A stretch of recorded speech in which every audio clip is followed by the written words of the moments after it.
Let's spike crime की कहानी। साल 2025 जनवरी का महीना।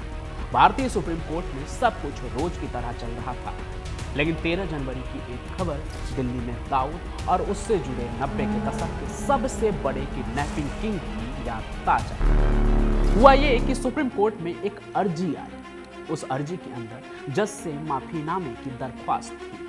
कैदी ने लिखा था, हुजूर माई बाप 28 साल से जेल में बंद हूँ, सुधर गया हूँ, अब बस माफ कर दीजिए, आजाद कर दीजिए। जैसे ही ये खबर मीडिया में आई, पाकिस्तान में छुपा बैठा दाऊद एक बार फिर से जिंदा हो गया, क्योंकि जो कैदी माफी मांग रहा था वो है तो यूपी का, लेकिन उसका दाऊद से गहरा नाता है। जब वो सिंगापुर में गिरफ्तार हुआ तो उस पर तकरीबन 42 मामले दर्ज हुए, लेकिन रसूख ऐसा था कि जब दाऊद से दुश्मनी बढ़ी ना, तो उसके साथियों को नेपाल में खत्म करने में भी उसका नाम सामने आया। यहां तक कि जब पाकिस्तानी आतंकी के घर में धमाका हुआ, तब भी जेल में बैठे एक भारतीय अपराधी का नाम आया, जो पहले दाऊद का दोस्त फिर दुश्मन बन गया। उसका नाम है बबलू श्रीवास्तव। ऐसे में सवाल उठने लगा कि क्या सुप्रीम कोर्ट इस अपराधी को माफ कर देगी? क्या वो जेल से रिहा हो जाएगा? रिहा हो गया तो उन मासूम लोगों का क्या होगा जिसे उसने सताया था? अब बबलू श्रीवास्तव के साथ क्या होगा, ये सब कुछ सुप्रीम कोर्ट के जवाब पर टिका है। अब सुप्रीम कोर्ट ने क्या कहा, उसे जानने से पहले थोड़ा ये जान लीजिए ना कि यूपी का एक नॉर्मल स्टूडेंट लीडर दाऊद के गैंग तक कैसे जा पहुंचा। देखिए, इस कहानी के हर मोड़ पर ना एक रहस्य है, हर पन्ना साजिशों और अपराधों से सना हुआ है। तो चलिए इस दिलचस्प और खौफनाक कहानी को उसकी जड़ तक समझते हैं। साल 1982, लखनऊ यूनिवर्सिटी। बबलू श्रीवास्तव एक साधारण सा लड़का जो वहां लॉ की पढ़ाई कर रहा था। उस दौरान यूनिवर्सिटी में छात्र संघ का चुनाव का माहौल था और हर तरफ नारों का शोर शराबा था। हमसे जो टकराएगा चूड़ चूड़ हो जाएगा। इस शोर शराबे के बीच यूनिवर्सिटी के दबंग छात्रों का रौला ही कुछ और होता था, जो चुनाव में खड़े होते थे। बबलू का दोस्त नीरज जैन भी इस चुनाव में छात्र संघ अध्यक्ष पद का उम्मीदवार था। सब कुछ नॉर्मल चल रहा था, लेकिन अचानक से दो गुटों के बीच में झगड़ा शुरू हो गया। अब कॉलेज यूनिवर्सिटी के चुनाव के दौरान ना इस तरह का झगड़ा होना बहुत ही नॉर्मल होता है। अगर इन सभी चीज़ों के बीच में कुछ भी एबनॉर्मल था, जो नहीं होना चाहिए था, तो मारपीट के दौरान चाकूबाजी, जिसमें बड़े ही बेरहमी से एक कॉलेज स्टूडेंट को चाकू मार दिया गया। कॉलेज की पॉलिटिक्स और लड़ाई अब एक क्रिमिनल केस में बदल चुका था। फिर पुलिस की तहकीकात शुरू हुई और चाकूबाजी के मामले में बबलू का नाम सामने आया। कॉलेज में लॉ की पढ़ाई करने वाला बबलू अब खुद कानून के शिकंजे में था। ये पहली बार था जब वो पुलिस के जीप में बैठा और सलाखों के पीछे पहुंच गया। उस दिन जेल की सलाखों के पीछे जाने वाले बबलू को शायद ही अंदाजा रहा होगा कि यही घटना उसे अपराध की गहरी दलदल में धकेल देगा। धीरे धीरे बबलू का नाम किडनैपिंग जैसे संगीन मामलों में भी जुड़ने लगा। उसकी पहचान अपराध की दुनिया में बड़ी बनने लगी और लोग उसे किडनैपिंग किंग कहने लगे। जब बबलू का जुर्म बढ़ा तो साल 1989 आते आते पुलिस का शिकंजा भी कसने लगा। फिर इसके बाद बबलू ने पुलिस से बचने के लिए नेपाल का रुख कर लिया। वहां वो माफिया डॉन मिर्जा दिलसाद बेग के कांटेक्ट में आया, जिसने उसकी जिंदगी को एक नई दिशा दी। दरअसल ये जो दिलसाद बेग था ना, वो पाकिस्तान में बैठे दाऊद के लिए काम करता था और उसके लोगों को भारत में क्राइम करके भागने पर नेपाल में सेफ हाउस देता था। नेपाल के पॉलिटिक्स में दिलसाद बेग हाईली एक्टिव था, मिनिस्टर भी रह चुका था, तो इसका जो नेटवर्क था वो काफ़ी मजबूत था नेपाल में। इसलिए बबलू भी उसके इन्फ्लुएंस में आ जाता है और मिर्जा बेग के कहने पे ही वो दुबई चला गया। आगे फिर वहीं दुबई में बबलू की मुलाकात अंडरवर्ल्ड डॉन दाऊद इब्राहिम से हुई। अब तक जो बबलू सिर्फ किडनैपिंग के लिए जाना जाता था, वो दाऊद इब्राहिम के साथ मिलकर हथियार और ड्रग्स की तस्करी के धंधे में भी घुस गया। फिर क्या, उसकी ताकत दोगुनी हो गई और फिर देखते ही देखते गाजीपुर का ये लड़का अपराध की दुनिया का बड़ा नाम बन गया। फिर कुछ ही सालों बाद साल 1993 का मार्च का महीना आ गया और मुंबई में हुए बम धमाकों ने पूरे देश को हिलाकर रख दिया।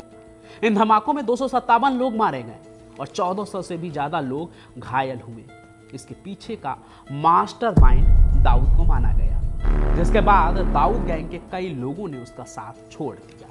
उनमें सबसे बड़ा नाम छोटा राजन का आता है, लेकिन अपने देश पर हुए हमले के बाद बबलू ने भी दाऊद का साथ छोड़ दिया और छोटा राजन की तरह ही बबलू ने भी दाऊद के खिलाफ काम करना शुरू कर दिया। उसके इसी फैसले ने उसे आगे चलकर दाऊद का दुश्मन बना दिया, जिसके बाद इस दुश्मनी ने उसके जिंदगी में कई मुश्किलें लाई। लेकिन बबलू श्रीवास्तव ने हार नहीं मानी, वो दाऊद के खिलाफ ही रहा। हालांकि इन सभी चीजों के बाद भी बबलू ने बस गद्दार दाऊद का साथ छोड़ा था, उसने अपराध को अलविदा नहीं किया था। फिर उसी साल 1993 में ही इलाहाबाद में कस्टम अधिकारी LD अरोड़ा की हत्या हुई। इस हत्या के बाद बबलू का नाम एक बार फिर से सुर्खियों में आ गया। मामले की जांच में पता चला कि इस हत्या के पीछे बबलू श्रीवास्तव का ही हाथ था, लेकिन बबलू तो देश से फरार था। पुलिस की खोज खबर चलती रही, अंतर्राष्ट्रीय स्तर पर जांच हुई, इंटरनेशनल पुलिस को भी इन्वॉल्व होना पड़ा। फिल्मों में आप सुनते हैं ना इंटरपोल, वही पुलिस जो है बबलू के तलाश में भी थी। उस वक्त तक उसके ऊपर हत्या और अपहरण समेत 42 मामले दर्ज थे। फिर एक दिन वो भी आया जब उसे स्पॉट कर लिया गया और आखिरकार उसे सिंगापुर में गिरफ्तार किया गया।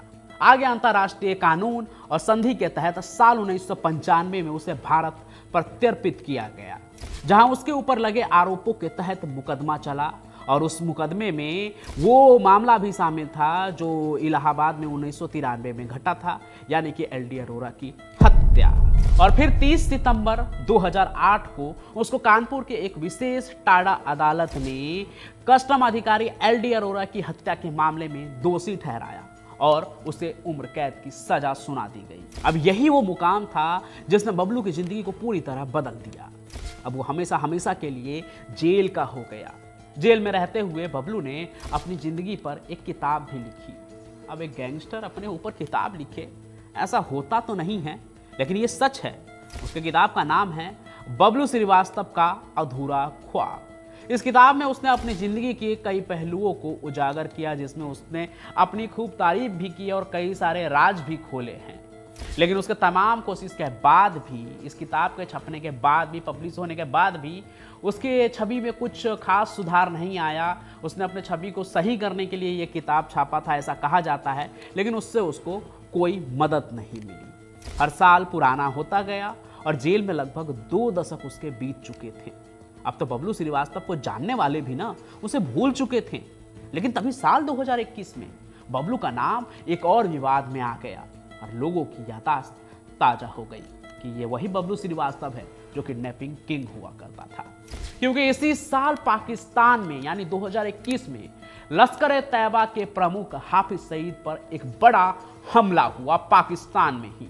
और इस हमले के पीछे नाम किसका आया? यूपी के जेल में बैठे बबलू श्रीवास्तव का। इसके बाद तो बबलू की गिनती भी उस डॉन में होने लगी जो दुश्मनों के खिलाफ भारत का साथ देता है, जैसे कि छोटा राजन, और इन दिनों तो लॉरेंस का भी नाम उछलता रहता है। हालांकि इन बातों में कितनी सच्चाई है इसके बारे में कुछ कहा नहीं जा सकता है, लेकिन बबलू को इन सभी चीजों से भी कोई मदद नहीं मिली। अब लगभग 28 साल जेल में उसके गुजर चुके हैं और बबलू ने सुप्रीम कोर्ट में एक याचिका दायर की है। उसने दलील दी है कि उसका जेल में आचरण बहुत अच्छा रहा है, इसलिए उसे रिहा कर दिया जाए, यानी कि उसकी जो सजा है उसे कम कर दिया जाए, उसे अब बाइज्जत बरी कर दिया जाए। लेकिन वो अभी रिहा हुआ नहीं है। हालांकि सुप्रीम कोर्ट ने यूपी सरकार से कहा है कि उसकी रिहाई के मांग पर 2 महीने के अंदर विचार किया जाए। लेकिन सवाल ये है कि क्या अपराधों का इतिहास उसका पीछा छोड़ेगा? क्या उसे वाकई रिहाई मिल जाएगी, वो बाइज्जत बरी हो जाएगा, या फिर उसकी कहानी यही खत्म हो जाएगी? उसकी जिंदगी का हर पन्ना अपराध, साजिश और खौफ की गवाही देता है। इसलिए अब ये देखना दिलचस्प होगा कि क्या कानून उसे दूसरी जिंदगी जीने का मौका देगा, या फिर वो सलाखों के पीछे ही अपनी जिंदगी के आखिरी दिन गिनता रहेगा। बाकी आपको क्या लगता है? क्या बबलू श्रीवास्तव का मांग जायज है? क्या उसे रिहाई मिलनी चाहिए, या फिर उसे आजीवन कारावास की जो सजा मिली है वो जारी रहना चाहिए? आप क्या सोचते हैं वो भी बहुत ज़रूरी है, खास करके अगर आप यूपी से हैं और इन सभी चीज़ों के बारे में और भी जानते हैं, बबलू श्रीवास्तव के बारे में और भी जानते हैं, तो वो कमेंट में ज़रूर लिखें, बाकी लोगों को भी बताएं और आप जो सोचते हैं वो तो लिखे ही लिखें। बाकी आज की कहानी को लाइक कीजिए, ज़्यादा से ज़्यादा शेयर कीजिए, हमारे इस चैनल को सब्सक्राइब भी ज़रूर कर लीजिए। बाकी मैं पंचम प्रकाश अपनी कहानियों के साथ यूं ही मिलता रहूँगा, तब तक के लिए आपका बहुत बहुत धन्यवाद।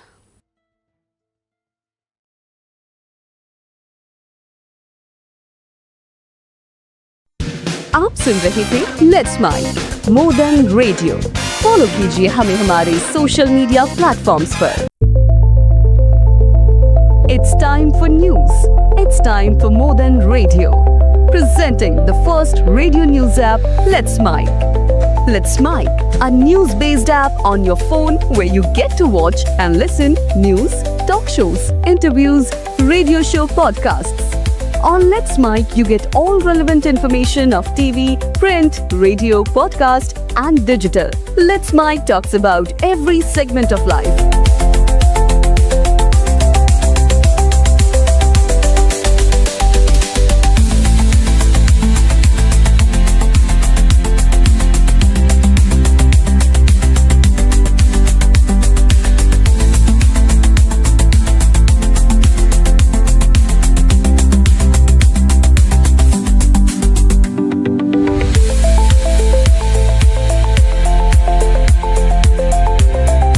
Download the app now from Play Store. Available both on Android and iOS mobile phones. Follow us on YouTube, Instagram, Twitter, LinkedIn, Facebook, Telegram, WhatsApp, Snapchat. Let's talk, let's connect, and let's Mike.